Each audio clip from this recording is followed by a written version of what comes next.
Good day mga kamamis mga kadadis. Welcome to Daddy's Vlog. So ayan mga kamamis mga kadadis, land preparation na para sa pagtatanim ng binhi ng singkamas. So ito yung tinamnan namin ng singkamas dati. Tinamnan pala nila. Actually wala naman akong ginawa dyan talaga. May enjoy mo talaga ang blessing ng Panginoon kung hindi mo sinusolo ito, kung binibigay mo din sa iba. Isa yan sa natutunan ko habang tumatanda ako.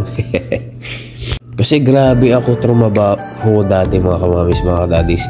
Lahat yan halos ako lang ang kikilos dati. May work na ako, tapos sa agriculture tinatrabaho ko din lahat yan dati. So alam mo yun, parang gusto mo lahat sa'yo. So wala na ako sa ganung level ngayon.